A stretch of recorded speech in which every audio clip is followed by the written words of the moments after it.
Penggugat sengketa informasi publik ijazah Gibran, Bonatua Silalahi blak-blakan diminta tanda tangan surat bermaterai dari Kemendikdasmen agar tidak mempublikasikan salinan ijazah Wakil Presiden Gibran Rakabuming kepada publik. Hal itu diungkapkan Bonatua saat sidang sengketa ijazah Gibran dengan Kemendikdasmen di Komisi Informasi Pusat, Jakarta, pada Senin, 1 Desember 2025.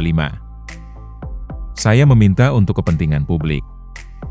Saya meminta juga atas nama Undang-Undang Keterbukaan Informasi Publik, namun saudara termohon memaksa saya harus ada hubungan darah.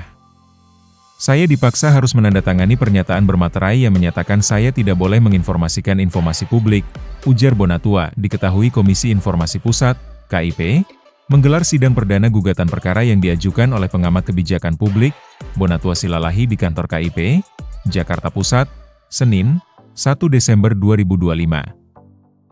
Bonatua menggugat Kementerian Pendidikan Dasar dan Menengah, Kemendikdasmen, soal penyetaraan ijazah Wakil Presiden, Wapres, Gibran Rakabuming Raka. Usai persidangan, Abdul Ghafur Sangaji selaku kuasa hukum Bonatua menjelaskan gugatan ini berawal ketika kliennya meminta dokumen penyetaraan ijazah Gibran dari University of Technology, UTS, INSEAD Sydney kepada Kemendikdasmen. Diketahui ijazah Gibran dari UTS INSEAD Sydney ini disetarakan dengan lulus SMA sederajat.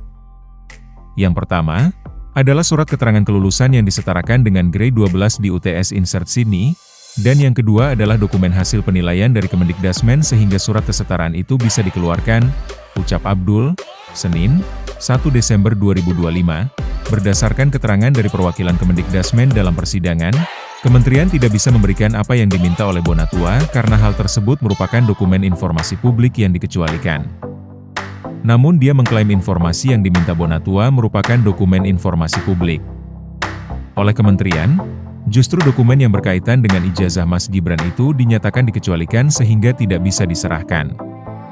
Kemendikdasmen sudah melakukan uji konsekuensi sehingga menjadi dasar bagi mereka tidak menyerahkan dokumen itu kepada Pak Bonatua, sambungnya.